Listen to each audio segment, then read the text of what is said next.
सुनो सुनो ए बहन भाइयों,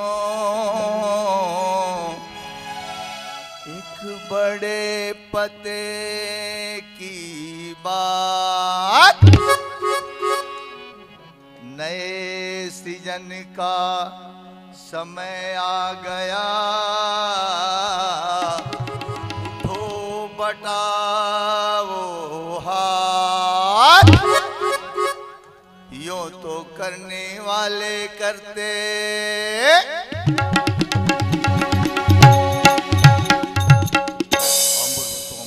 जय श्री राम जय श्री राम, ओम नमः शिवाय ओम नमः शिवाय ओम नमः शिवाय। यूं तो करने वाले करते भारी पूजा पाठ, यूं तो करने वाले करते भारी पूजा पाठ, लेकिन प्रभु का काम न करते, करते गोरी बात बात ही बातन देते साथ। भ्रम के भटकावे, भ्रम के भटकावे छोड़ो, कुछ काम प्रभु का कर लो रे। भ्रम के भटकावे छोड़ो, कुछ काम प्रभु का कर लो रे। लुटा रहा युग पुरुष सिद्धियां चाहे झोली भर लो रे, भर लो रे, भर लो रे। भ्रम के भटकावे, भ्रम के भटकावे छोड़ो, कुछ काम प्रभु का कर लो रे। भ्रम के भटकावे छोड़ो, कुछ काम प्रभु का कर लो रे।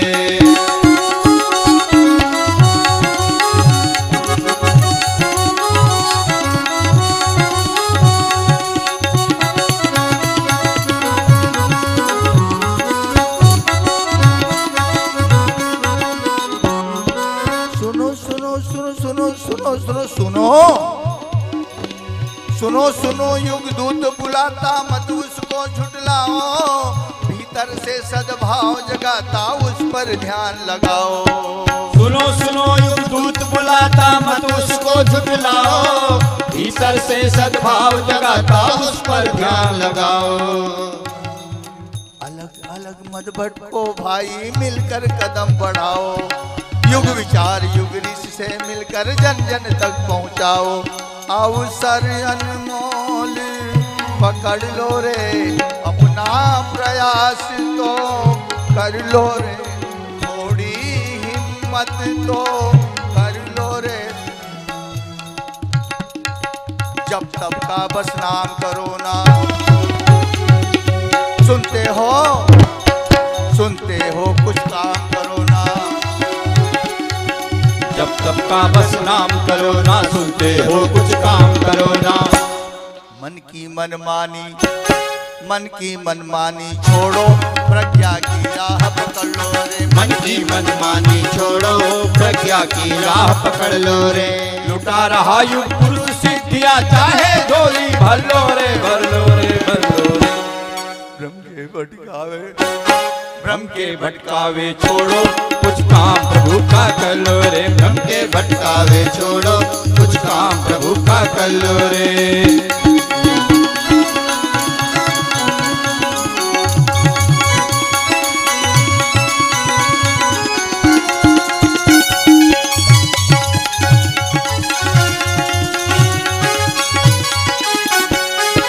पढ़ते हैं इतिहास तो कहते, काश बलिदानियों के समय में हम अगर होते, हम भी पीछे नहीं रहते।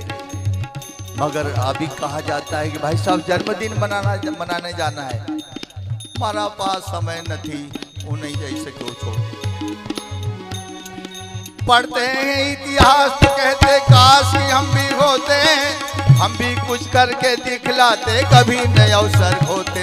और पढ़ते हैं इतिहास तो कहते, काश कि हम भी होते, हम भी कुछ करके दिखलाते, कभी न अवसर खोते। हम ना अवसर खोते भैया सबसे आगे होते, हम ना अवसर खोते भैया सबसे आगे होते।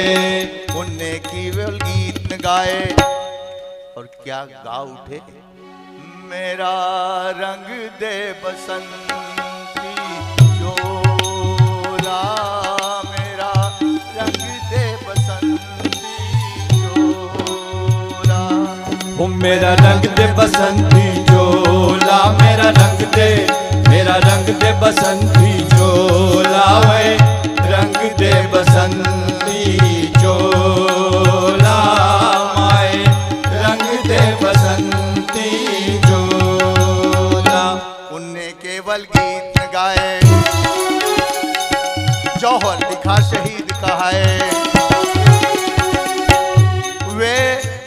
गोली पर भी डटे रहे तुम गाली से। कौन सी गाली? देखो 30 साल का छोरा है, पीले कपड़े पहन लिए, बाबा जी बन गया। युग निर्माण करना है तो ये गाली खानी पड़ेगी, भगवान का काम करना पड़ेगा, हम सब अमर हो जाएंगे, ये समझ लीजिए। वे गोली पर भी डटे रहे तुम गाली से डर रहे, अरे कैसी गलती कर रहे, अरे अपनी गरिमा याद करो ना। काम करो, काम करो, बकवास करो ना। अपनी गरिमा याद करो ना, काम करो बकवास करो ना। ढिलमुल ढकोसले, ढिलमुल ढकोसले छोड़ो, वीरों की राह पकड़ लो रे। ढिलमुल ढकोसले छोड़ो, वीरों की राह पकड़ लो रे। लुटा रहा युग पुरुष सिद्धियां चाहे झोली भर लो रे, भर लो रे, भर लो रे। सबसे निवेदन है, हाथ ऊपर करके ताली बजाते हुए हमारे साथ गाएंगे, भ्रम के भटकावे छोड़ो, कुछ काम प्रभु का कर लो रे। भ्रम के भटकावे छोड़ो, कुछ काम प्रभु का कर लो रे। भ्रम के भटकावे छोड़ो, कुछ काम प्रभु का कर लो रे। भ्रम के भटकावे छोड़ो, कुछ काम प्रभु का कर लो रे। भ्रम के भटकावे छोड़ो, कुछ काम प्रभु का कर लो रे। युगाधिपति महाकाल की जय, कुछ गुरुदेव की जय, वंदनिया माता जी की जय, अम्बा भवानी की जय।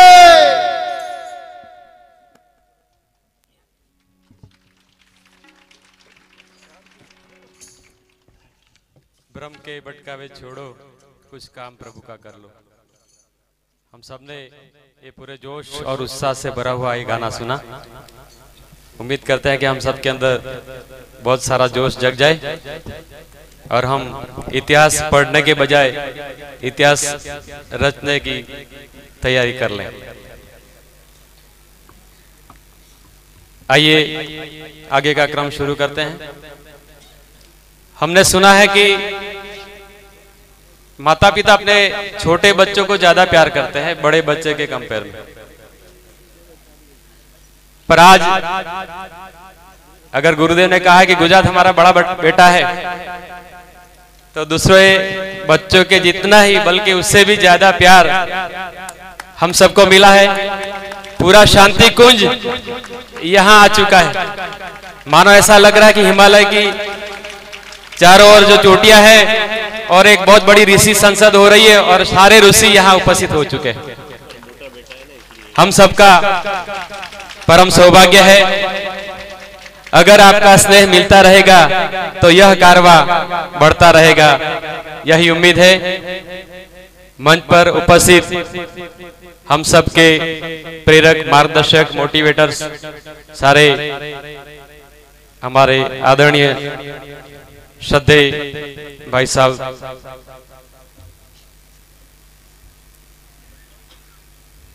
स्वामी विवेकानंद ने कहा है कि every soul is potentially divine. परम पूज्य गुरुदेव ने भी कहा है कि अपना मूल्य समझो और विश्वास करो कि तुम संसार के सबसे महत्वपूर्ण व्यक्ति हो। शायद ये वजह है कि हमें पता नहीं कि हम कौन हैं। 3 दिवसीय यह सत्र का उद्देश्य शायद यह है कि हमें अपने सामर्थ्य का एहसास कराना, हमारे अंदर जो क्षमता पड़ी है उसका भान कराना, अमृतस्य पुत्रा ये कहकर हम सबको जागृत करना, ये शायद इस 3 दिवसीय सत्र का उद्देश्य है। बहुत बड़ी मशीन, बहुत बड़ी एरोप्लेन के अंदर जितना मूल्य एक इंजन का होता है, इतना ही मूल्य एक छोटे से स्क्रू या वॉशर का भी होता है। दीपक कभी ये शिकायत नहीं करता कि मेरे अंदर सूर्य जितना रोशनी या तेज नहीं है। वो अपने सामर्थ्य भर जब तक एक बूंद भी घी है या तेल है तब तक वो जलता रहता है, प्रकाश देता रहता है। हम सब अपने अंदर जो पड़ी है सामर्थ्य उसको पहचाने।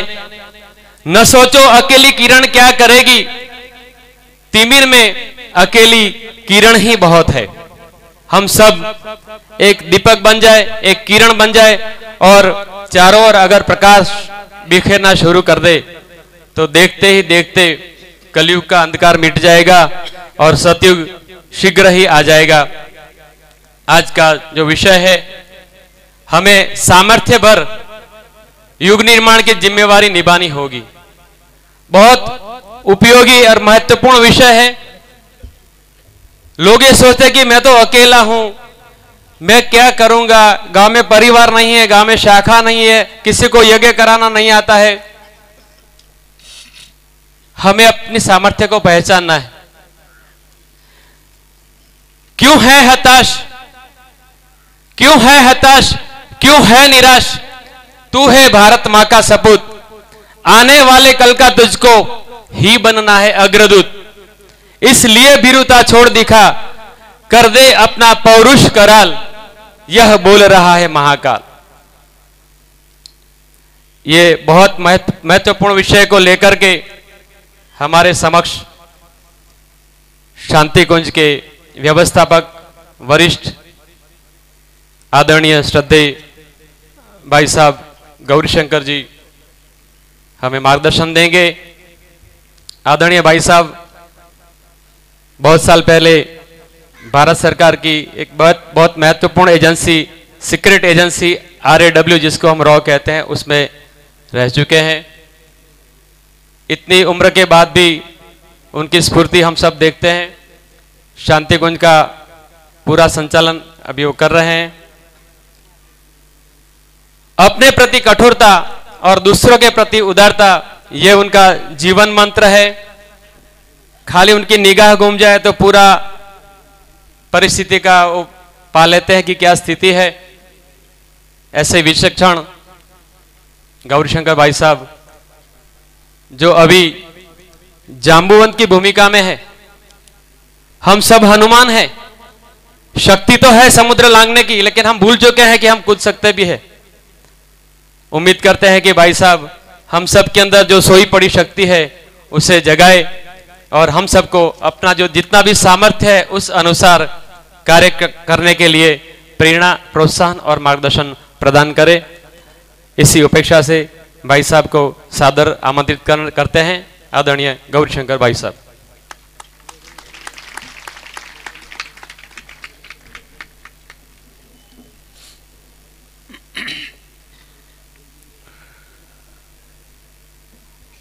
परम पूज्य गुरुदेव एवं वंदनीय माता जी के सूक्ष्म संरक्षण में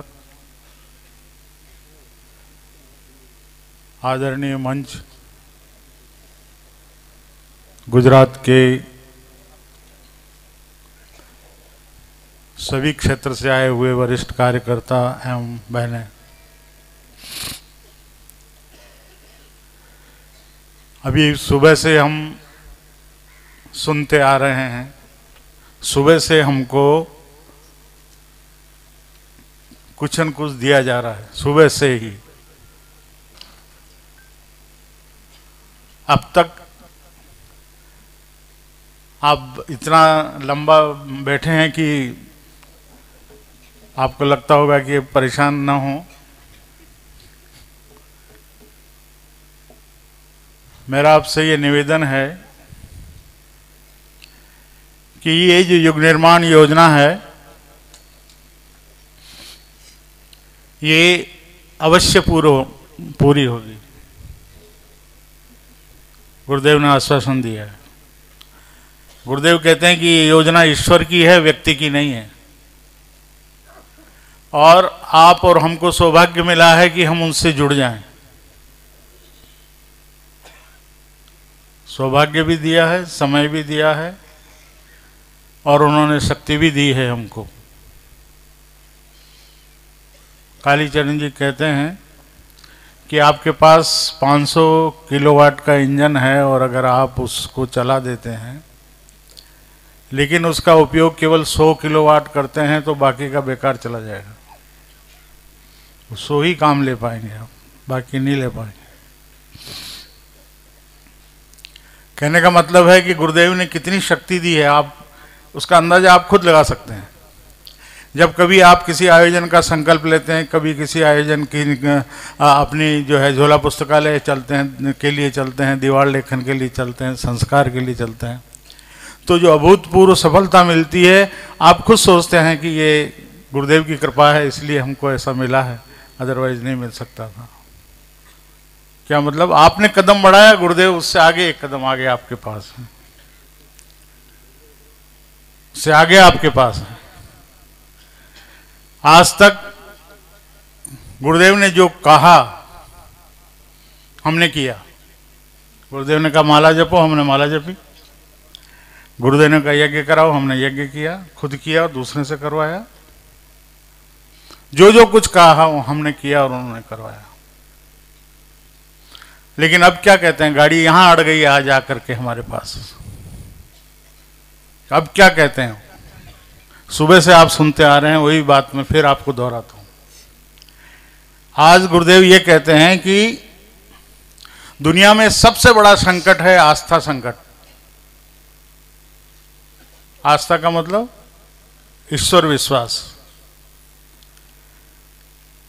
तो अगर ईश्वर विश्वास सबसे बड़ा संकट है, तो अगर हमारे में आस्था है तभी हम दूसरे को आस्था दे सकेंगे, वरना हम नहीं दे सकेंगे। क्योंकि आपने यज्ञ किया है, करवाया है, माला जपी है, जपवाई है, आपने पुस्तकें पढ़ी है, पढ़ाया है। लेकिन अब वो कहते हैं कि तुम आस्तिक बन करके बताओ, तभी आपका असर पड़ेगा।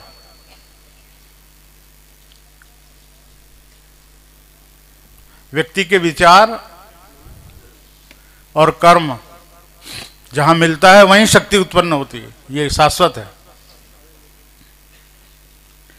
मोहल्ले का एक बदमाश आपको और हमको हिला के रख देता है। कारण सिर्फ वो अच्छे बुरे की बात में नहीं कह रहा, लेकिन कारण वही है कि वो जो कहता है वो करता है, इसलिए आप डरते हैं। लेकिन क्या हम जो आस्तिकता की बात करते हैं, क्या हम आस्तिक हैं? बात वहीं से, जो व्यक्ति निर्माण जो गुरुदेव कहते हैं, गुरुदेव का कार्य तो पूरा होगा, मिशन पूरा होगा, मिशन का कार्य पूरा होगा, लेकिन हम कहां खड़े हैं ये हमें देखना है। हम किस जगह के ऊपर खड़े हुए हैं, हम पिछड़ तो नहीं रहे हैं कहीं। अक्सर कार्यक्रम के लिए शांति कुंज में भाई लोग आते हैं और कहते हैं कि इतना बड़ा कार्यक्रम हमने किया, इतने अखबारों में निकला, इतना टीवी ने प्रसारण किया, इतना ये हुआ, सारा जो है दुनिया वाह वाह कर रही थी। तो मैं उनसे ये कहता हूँ, भाई देखो एक बात, मेरी बात का आप जवाब दे दो। बोले क्या? ये जो कुछ आप बता रहे हैं ये ठीक है अपनी जगह, लेकिन इसके पीछे एक बात और मुझे बताइए। बोला क्या? मैंने कहा कार्यक्रम से पहले आप लोगों की आपस में जितनी दूरी थी मनों की, वो घटी या बढ़ी? अगर दूरी घटी है तो सफल है मेरी निगाह में, और अगर बढ़ गई है तो वो असफल है कार्यक्रम। आप कितना ही बड़ा बोलो, कितना ही बड़ा कार्यक्रम आपने किया है, लेकिन वो कार्यक्रम आपका असफल है। क्यों? कि जो मूल चीज थी वही बिगड़ गई हमारी। बात करने से गए हम, दुआ सलाम से चले गए, काय का परिवार है फिर, क्यों बैठे हैं आप? और गुरुदेव ने हमेशा छांटा है, शुरू से आप देखिए उन्होंने सिलेक्शन किया है, शुरू से सिलेक्शन किया है उन्होंने, और बीच बीच में उनको गंदगी को हटाया है उन्होंने, गंदगी को बाहर किया है उन्होंने। गुरुदेव कहते हैं मुझे मुर्दों की जो है भीड़ नहीं चाहिए, बदबू देगी, मुझे कार्यकर्ता चाहिए, मुझे स्वयंसेवक चाहिए, मुझे एक इकाई चाहिए। आप शुरू से उठा करके देख लिए नजर, गुरुदेव ने सड़े टमाटर फेंके हैं तो कई ऐसी छटनियां की हैं जिनको आप और हम जानते हैं। तो मेरा आपसे निवेदन है कि आस्तिकता ही आपको आगे पहुंचा सकती है। क्यों? कि युग निर्माण का कार्य अगर होगा तो दो काम से होगा, सच्चाई से होगा और आपके आत्मबल से होगा। सच्चाई आप करते हैं या नहीं करते, सच्चाई है या नहीं, आप सच्चे हैं या नहीं, या प्रोपेगेंडा करते हैं या दिखावा करते हैं या किसी को नीचा दिखाते हैं, क्या कुछ करते हैं। आप क्या करते हैं, सच्चाई अगर आप, और आत्मबल जब तक नहीं बढ़ सकता जब तक आप उस आत्म, जो जैसा कि सुबह से कह रहे हैं कि आत्मशोधन की प्रक्रिया, आत्मविस्तार की प्रक्रिया, आत्म सुधार की प्रक्रिया, जब तक हम उससे न गुजरेंगे, जब तक वो संभव ही नहीं है। तो गुरुदेव क्या कहते हैं कि आस्था संकट के अंदर हमें आस्तिक बनना पड़ेगा, तभी आज दुनिया को हम आस्तिकता सिखा सकेंगे। आस्था का मतलब होता है ईश्वर विश्वास। ईश्वर विश्वास का दो मतलब है। एक, ईश्वर सर्वज्ञ है, सब जगह मौजूद है, कण कण में मौजूद है। अगर ये विश्वास आपको और हमको है तो हम कभी गलत काम नहीं कर सकते। अच्छे अच्छे प्रवचन देने वाले, अच्छे अच्छे कथा कहने वाले, अच्छे अच्छे जो है डिबेट करने वाले जेलों में पड़े हैं। अच्छे अच्छे धनाढ्य पे जो है जेलों में पड़े हैं।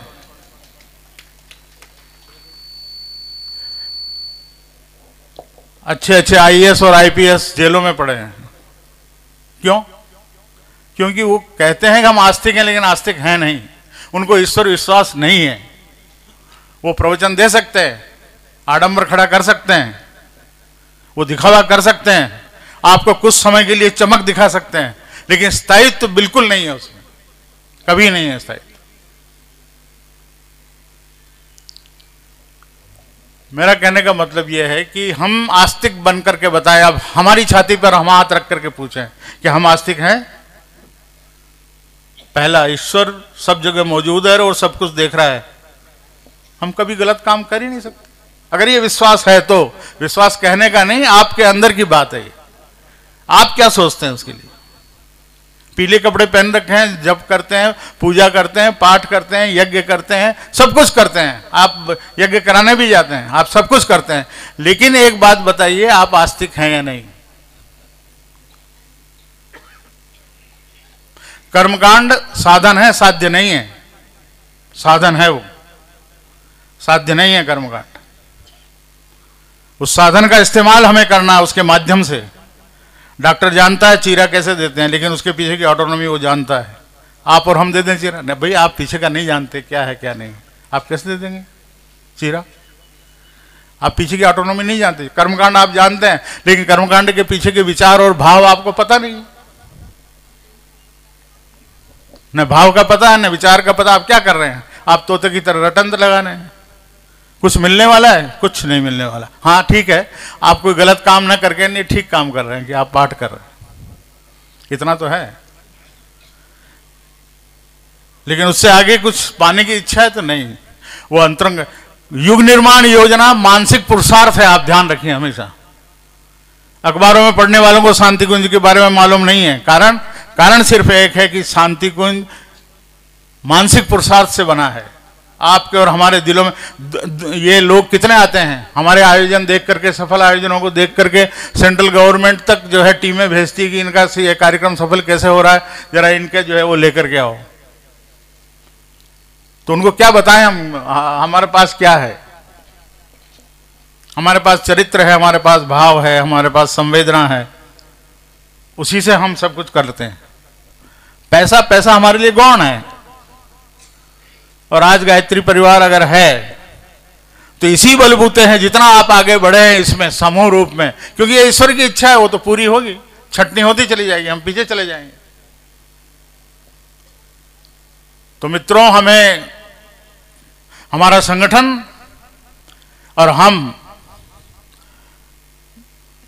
जड़ें जमीन पर बीज गिरने से पकड़ता है, आकाश में नहीं पकड़ता। हवा में जड़ें नहीं पकड़ता कोई पेड़। हम हवा में उड़ना चाहते हैं, दूसरे के कंधों में पैर रख करके आगे बढ़ना चाहते हैं, गलत है। आप अपने पैर टटोलिए, आप किस जगह पर खड़े हैं, कहां खड़े हैं, आप आस्तिक है या नहीं, आप निर्णय करेंगे। कौन करेगा निर्णय? वहां भटके हुआ देवता लगा रखा अपने शांति कुंज के अंदर, तो हर कोई जाता है, देख करके चला आता है। देखिए ना आप अपने आप को, पढ़िए अपने आप को।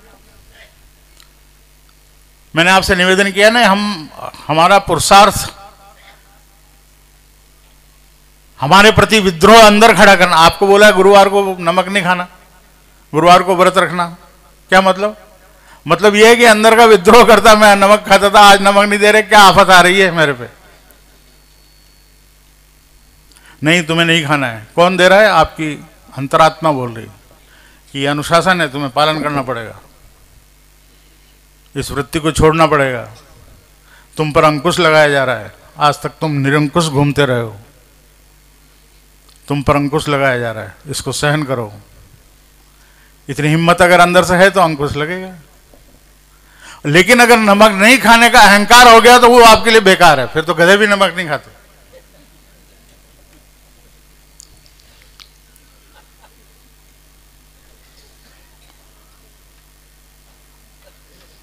तो हम सही माने में आस्तिक बनकर के बताएं, तब हम आस्तिकता को फैला सकेंगे और इस आस्तिकता के रोग का इलाज कर सकेंगे, वरना हम इलाज नहीं कर सकते। क्यों? गाड़ी वहीं अड़ी है और कहीं नहीं अड़ी है। गुरुदेव यही कह रहे हैं बार बार, यहां तक आप आगे बढ़ करके आ गए, इससे आगे केवल आपको अपनी आस्तिकता ही, आपका व्यक्तित्व ही, आपका चरित्र ही और आपकी संवेदना ही। भाव गिरता है, आदमी गिर जाता है, आदमी भाव उठता है, आदमी उठ जाता है। आप किस भाव में जी रहे हैं? कामनाओं से फुर्सत नहीं, भाव तो आसपास ही नहीं है हमारे, भाव को तो छुआ भी नहीं हमने। कामनाएं काम कर रही हम, कामना के पूर्ण के लिए सारी इंद्रियां, सारा शरीर, सारा समय, सारा बुद्धि, सारी अकल, सब उसी के पीछे लगी हुई।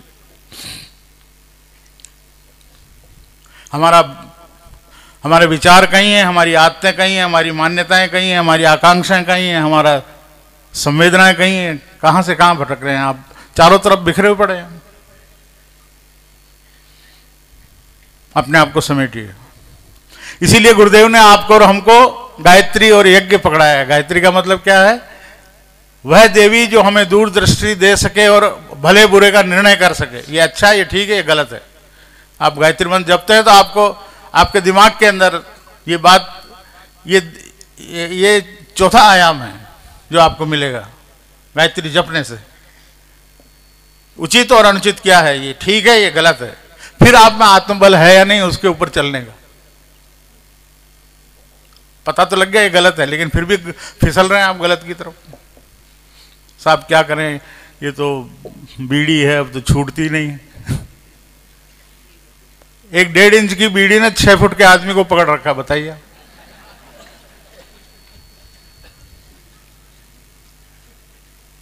हिम्मत नहीं है, अंदर से टूटा पड़ा है, खोखला है, अंदर टिक नहीं सकता। अंदर बाहर केवल जो है वो बघारता है अपनी उसको, बढ़ाई को, अंदर से पोला है, वो ठोस नहीं है। उसकी आस्तिकता ने जड़ें नहीं पकड़ी है।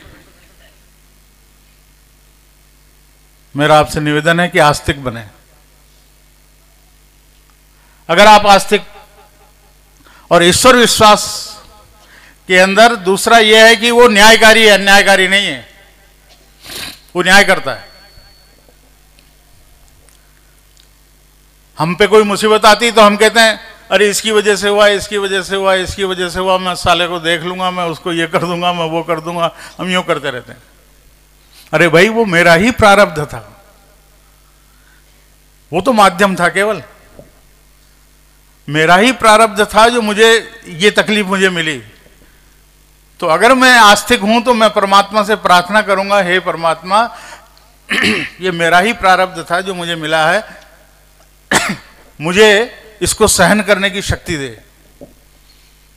माफी नहीं मांग रहा है वो, सहेगा उसको, क्योंकि वो मेरा ही किया हुआ है। मुझे सहन करने की शक्ति दे और अपना रास्ता दिखा मुझे, जिस पे चल करके मेरा कल्याण हो। आस्तिक ये सोचेगा।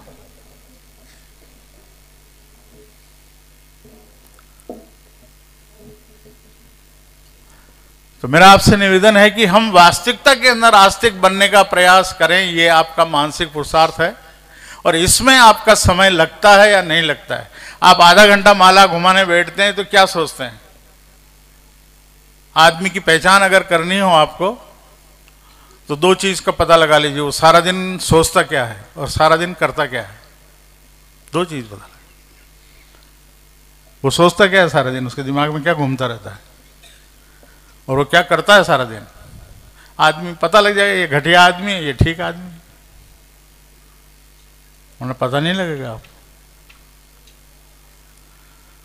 तो आप क्या सोचते हैं? क्या आस्तिकता की बात सोचते हैं? अपने अंदर के कमियों को दूर करने की बात सोचते हैं?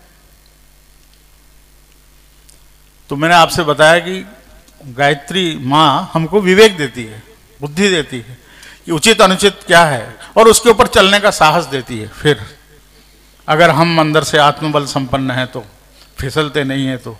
और एक एक आपको छोटी छोटी गुरुदेव ने बताया है, छोटी छोटी बातें बताई।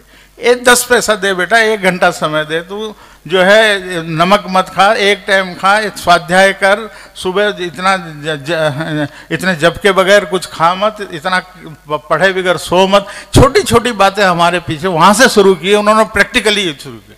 क्योंकि बच्चे को आप घिजा नहीं खिला सकते, उसको सेरेलिक चटाया जाता है, तब वो हजम होगा, सेरेलिक हजम होगा तभी तो आप घिजा देंगे। सेरेलिक आप सीधी घिजा दे देंगे तो मर जाएगा वो।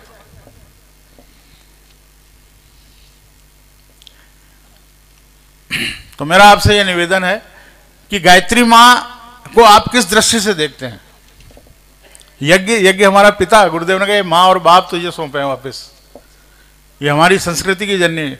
यज्ञ हमारा पिता है, वह हमारा संविधान है, रहने का ढंग है, सोचने का तरीका है, हमारी आचार संहिता है। यज्ञ श्वास ठीक है, यज्ञ करते हैं, एक ड्रिल है जिसको हम करते हैं रोज, उसका वैज्ञानिक पक्ष वो दूसरा है। लेकिन उस वैज्ञानिक पक्ष के कारण ही हम यज्ञ करते हैं, गलत है। यज्ञ तो हमारा संविधान है भाई, रहने का ढंग है हमारा। ये संपूर्ण क्रांति है, टोटल रेवोल्यूशन है ये। आज तक जितनी भी क्रांतियां हुई हैं, सारी भौतिक क्रांतियां हुई, अधूरी है। मनुष्य भौतिक नहीं है, मनुष्य आध्यात्मिक है। चाहे रूसो हो, चाहे कार्ल मार्क्स हो, उन्होंने जो दर्शन दिया है वो फेल हो गया। अभी दर्शन ऋषि तंत्र का ही चलेगा, और ऋषि तंत्र ही दुनिया को उभारेगा। आप परिस्थितियां देख लीजिए। सन 82 के अंदर जो लेक्चर देने, हम लोगों को जो लेक्चर तैयार करवाए थे गुरुदेव ने, जैसे कालीचरण जी कह रहे थे किताब लिख करके देते थे, तो उसके अंदर यही जो उस समय हम प्रवचनों में बोलते थे, आज प्रत्यक्ष हम देख रहे हैं सब कुछ चारों तरफ। आज देख रहे हैं, तो कहने का मतलब यही दर्शन है, जीवन दर्शन है ये पूरा का पूरा। इसको आडंबर मत बनाइए, इसको ढोंग मत बनाइए, इसको कोई जो है इसको गलत रास्ते पर मत ले जाइए। क्योंकि महाकाल का डंडा अगर पड़ेगा तो हम कहीं के नहीं रहेंगे, कहीं के नहीं रहेंगे। उसी रास्ते पर हमको चलना है। गायत्री माँ और यज्ञ इसीलिए दिया है कि हम आस्तिक बन जाएं, आस्तिकता हमारे अंदर समा जाए। उसके साथ ड्रिल दिए, उसके पीछे का विचार समझें, उस पीछे का भाव समझें, उस पीछे की संवेदना समझें और उसके ऊपर चलें। तो हमारा आस्तिक का होना सार्थक है, सार्थक आस्तिकता हमारा सार्थक हो जाए। तब आप न बोलेंगे तो भी दुनिया आपकी बात मानेगी, आप कुछ न बोलेंगे तो भी आपकी बात दुनिया मानेगी, क्योंकि आप आस्तिक हैं। आपका और चारों तरफ जो बिखरी हुई किरणें वो बताती है कि आप कौन हैं, आपका व्यक्तित्व क्या है, आपका चरित्र क्या है। ये नहीं देखती कि आप क्या कितने दंड बैठक पहलते हैं, बोलते हैं आप कितना स्वस्थ हैं, ये देखती नहीं। मैं तो 1000 दंड बैठक, अरे तो तुम मरियल सा क्यों पड़ा है? नहीं मैं तो गायत्री जपता हूं, मैं तो वो करता हूं, मैं तो इतना करता हूं। अरे करते हैं, लेकिन ये तुम्हारी आदतें। अच्छे अच्छे पंडितों को और अच्छे अच्छे कथाकारों को चप्पल चुराते हमने देखा है।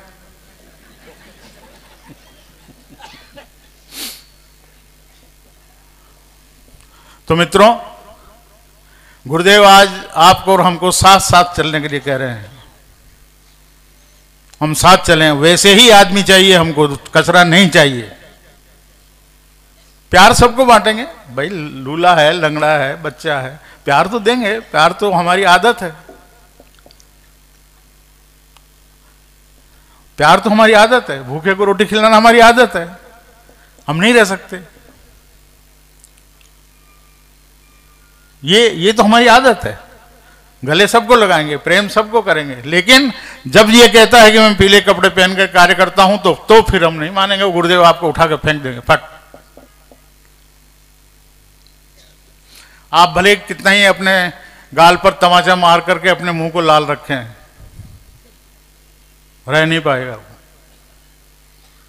ये सत्य है। पहली बात। दूसरी बात मैं आपसे निवेदन कर रहा था, पहली बात मैंने आपसे निवेदन किया आस्तिक बने और उसी प्रक्रिया से अपनी साधना को अपने उसको लेके चलें।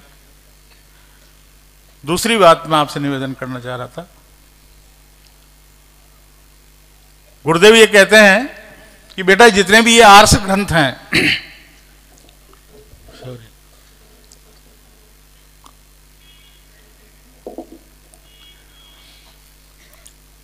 ये आर्ष ग्रंथ, वेद, पुराण, आरण्यक, ब्राह्मण, उपनिषद, सब ये बेटा समुद्र है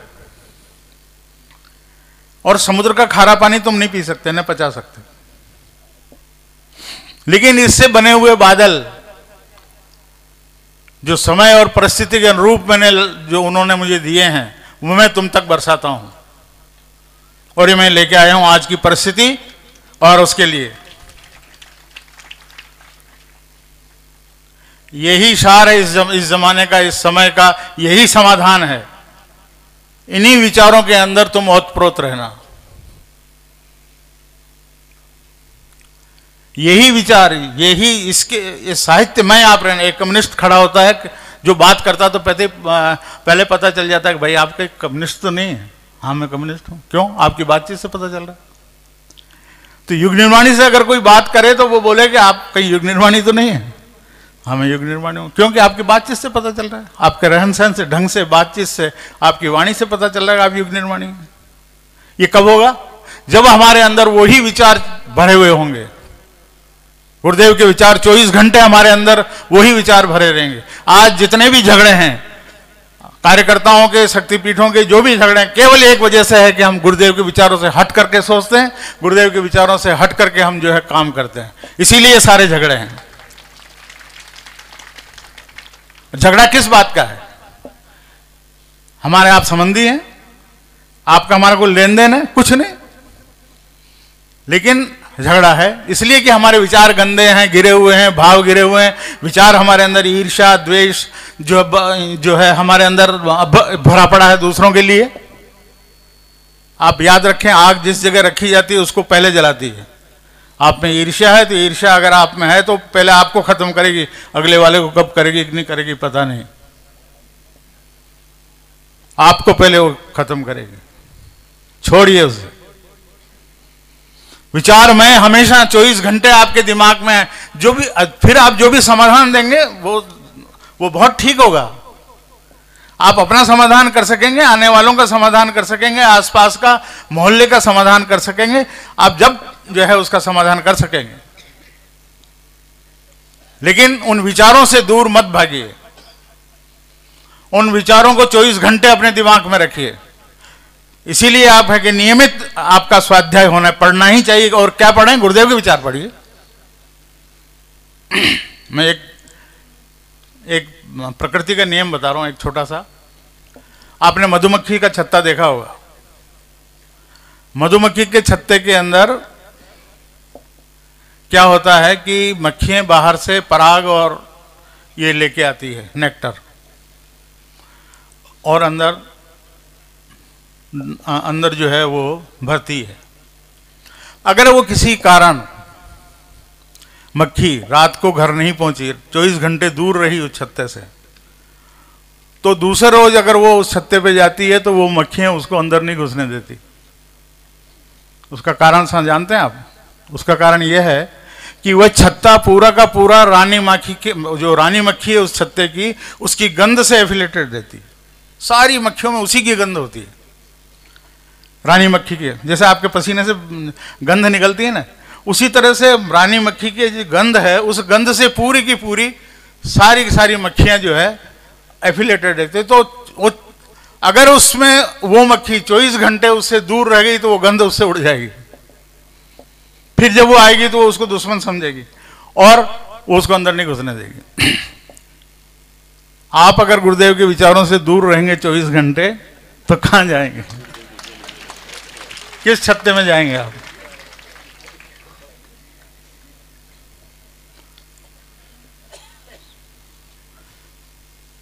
चौबीस घंटे दिमाग के अंदर वही गुरुदेव के विचार आप में होने चाहिए, उच्च विचार आपके अंदर होने चाहिए। आप उसको चिंतन कीजिए। मन पढ़ाकू बहुत होते हैं, मैंने ये किताब पढ़ ली, मैंने ये भी पढ़ लिया, वो भी पढ़ लिया। अरे पढ़ तो लिया, लेकिन क्या किया तूने? पढ़ाकू तो बहुत है, पढ़ाकुओं से काम चलता है क्या? काम तो करने वालों से चलता है। उसमें से क्या किया तुमने? अपने आप को उसके अनुसार ढालने की कोशिश की या नहीं की? विचार पढ़ें, लेकिन उसका चिंतन मनन जरूर करें, और उस मेरे पे क्या लागू होता है उसको जरूर आप एक्सेप्ट करें, और उसके ऊपर फोर्सली अपने अंदर से आप दबाव डालें कि ये तो मुझे करना ही है, क्यों? मेरे गुरु का वचन है। अखंड ज्योति में आया, गुरुदेव जो किताबों के अंदर लिखा है वहां लिखा है ऐसा होना ही चाहिए और ऐसा ही होगा। ऐसा साहस हम में होना चाहिए। तीसरी बात, सेवा के बगैर संतोष नहीं मिलता, यह बात निश्चित है। आप कितना ही कुछ करिए, लेकिन अगर आप सेवा का भाव आप में नहीं है तो संतोष मिल ही नहीं सकता। तो सेवा करनी चाहिए, लेकिन निस्वार्थ भाव से। उसके पीछे कोई भाव अगर आपने लगा दिया, शांति कुंज में समयदान देने के लिए बहुत आते हैं, सारे हिंदुस्तान से आते हैं, लेकिन हम उनसे जब बातचीत करते हैं तो यह पता लगता है कि ये अपना बुढ़ापा काटने आया है या किसी परेशानी से घिरा हुआ आया है, या आपने और अपने लड़के को बोला बस आप इस लड़के का आप समयदान ले लीजिए। मैंने कहा भाई लड़के का क्यों ले लें, तेरे कितने बेटे हैं? बोला मेरे 3 बेटे हैं। 2 बेटे कहाँ हैं? बोला एक तो इंजीनियर है और एक वहाँ पढ़ रहा है, वो ठीक चल रहा है। यही नालायक है। आपके यहाँ सुधर जाएगा? अच्छा, मैंने कहा सुधार गृह है क्या? तो मैंने अब अपने कार्यकर्ता भी आते हैं कई इस तरह से, लेकिन उनके उसके अंदर क्या है वो हमें पता लग जाता है। हमने कहा गुरुदेव ने हमको एक पाठ पढ़ाया, वो तुम सुन लो। बोला क्या? जिसको घर वाले धक्के दें तुम ही उसको धक्का दे, और जिसको घर वाले न छोड़े तुम भी उसको मत छोड़ो।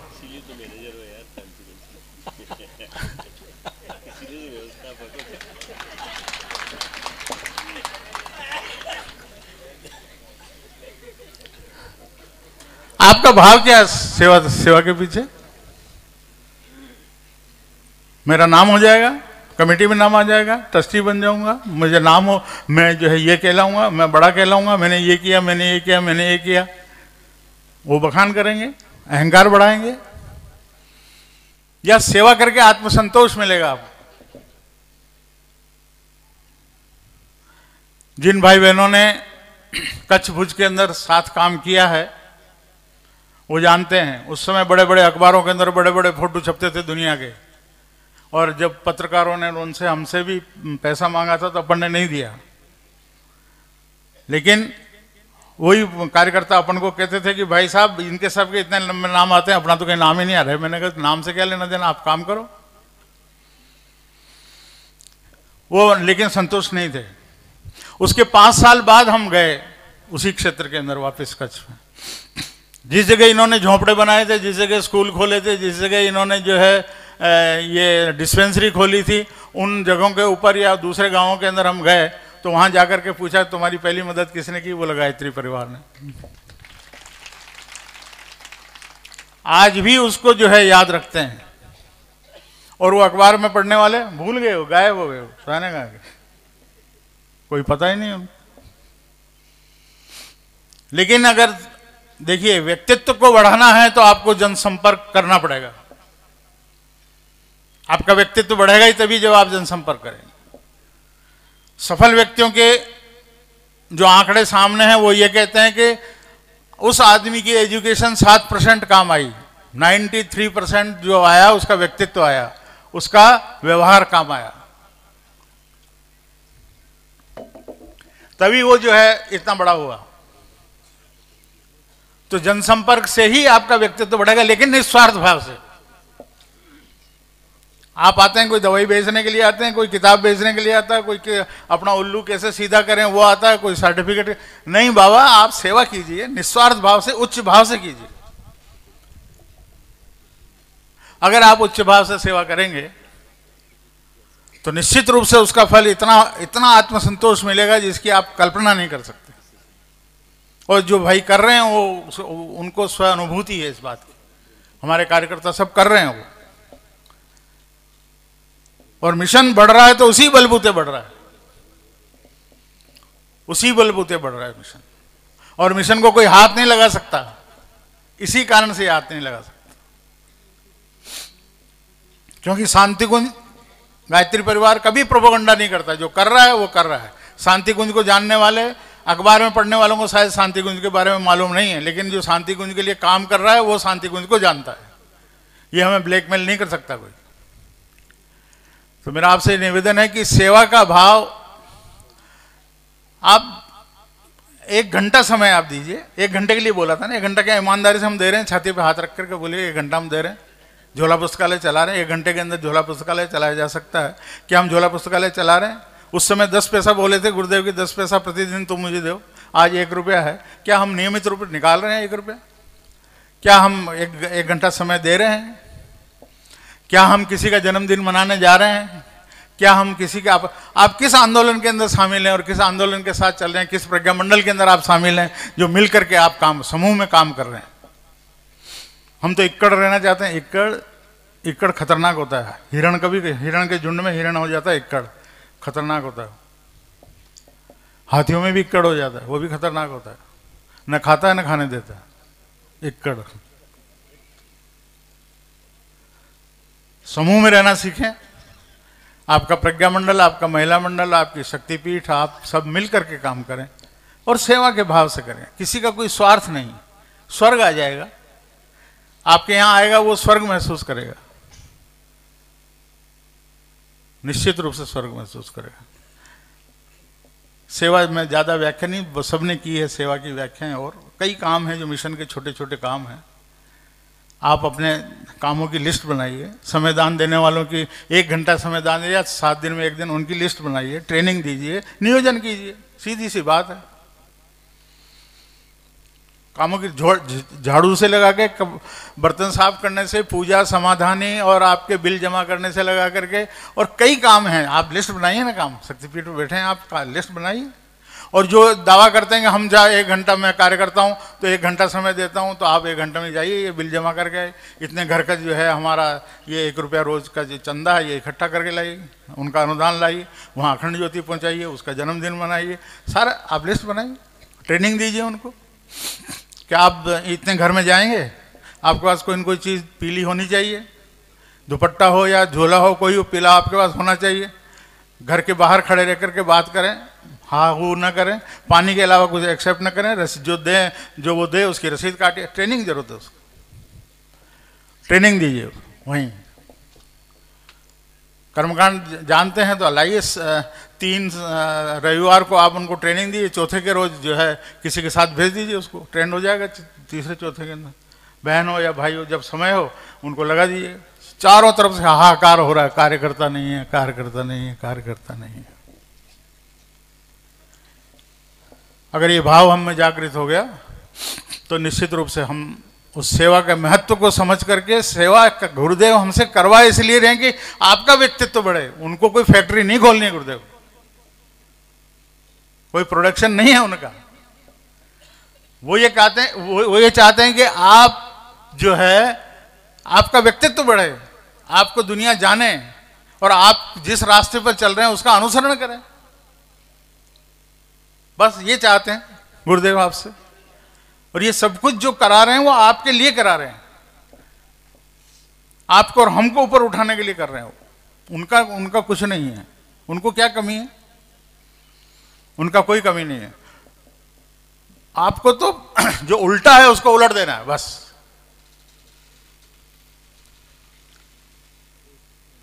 जिनके पूर्वज यह कहते थे झूठ नहीं बोलेंगे बाबा, ईमान नहीं हम छोड़ेंगे, हम लड़के बच्चे वाले हैं, वो ही हिंदुस्तानी ये आलम एक सांस में ये कह जाते हैं, ईमान को लेकर चाटें क्या हम लड़के बच्चे वाले हैं। ये उल्टा कैसे हो गया? इसको उलटना है वापस। सेवा का मतलब ही उसी से है, आपको देखें और आपके अनुसार उनका आचरण हो, आपका त्याग देखें, आपका चरित्र देखें, आपकी संवेदना देखें, आपके भाव देखें, वो आदमी पलट जाएगा, आपका हो जाएगा। चौथी बात, सेवा सादगी के बगैर कभी संभव नहीं है। अगर आपका जीवन में सादगी नहीं, मैं ये नहीं कहता कि आपका पैसा नहीं होना चाहिए, मैं ये नहीं कहता कि आपकी अकल नहीं होनी चाहिए, मैं ये नहीं कहता कि आपके पास ताकतवर नहीं होना चाहिए, सब होना चाहिए, लेकिन आप में सादगी है या नहीं? अगर आप में सादगी नहीं है तो जो कुछ है आपके लिए कम पड़ रहा है। आप दूसरों के लिए दो मीठे बोल भी नहीं निकाल सकते क्योंकि वो आपके लिए कम पड़ रहा है। पैसा तो बहुत दूर की बात है, आपके लिए कम पड़ रहा है। तो जीवन में अगर आपके सादगी है तो आपके पास समय भी बचेगा, भावना भी बचेगी, आपकी अकल भी बचेगी, आपका पुरुषार्थ भी बचेगा। आप जो कुछ करना चाहेंगे दूसरे के कंधे पे हाथ भी रख सकते हैं, दूसरे को कुछ कह दे भी सकते हैं, कुछ कर सकते हैं आप, लेकिन जबकि आपकी एक सीमा होगी। औसत भारतीय स्तर के ऊपर जीने के लिए गुरुदेव क्यों कहते हैं? इसीलिए कहते हैं कि आपकी डिमांड ही इतनी लंबी चौड़ी है, आपकी कामनाएं मनोकामनाओं से लगा करके इतनी जोड़ी, दूसरों के लिए आप क्या करेंगे? कुछ नहीं कर सकते। तो गुरुदेव कहते हैं बेटा तुम्हारे पास सब कुछ होना चाहिए, लेकिन फॉर अदर्स, दूसरों के लिए, हम दूसरों के काम आ जाएं।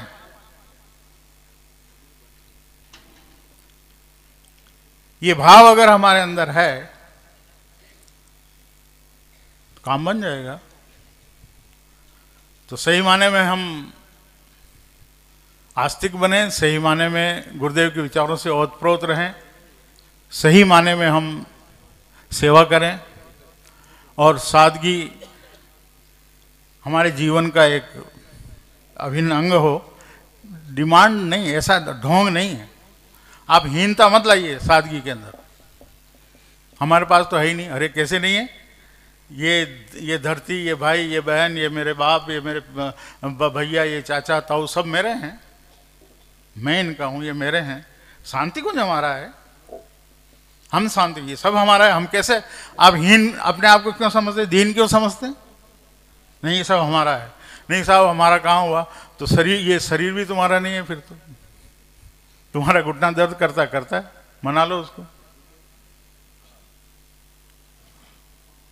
किसी का कुछ नहीं है, लेकिन ये सब कुछ हमारा है। ये भाव पैदा हो जाता है, आत्मविस्तार जब बढ़ता है तो ये भाव पैदा होता है और सब आप में दीनता और हीनता सब हट जाएगी। परमात्मा आपको समृद्धशाली बनाए, आपको ताकतवर बनाए, आपको अक्लवान बनाए, लेकिन दूसरों के लिए काम आए हम। यही हमारे जीवन के अंदर अगर आ गया तो हमारा जीवन सफल हो जाएगा।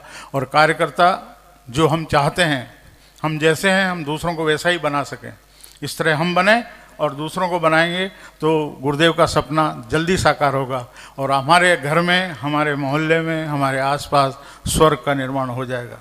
ओम शांति।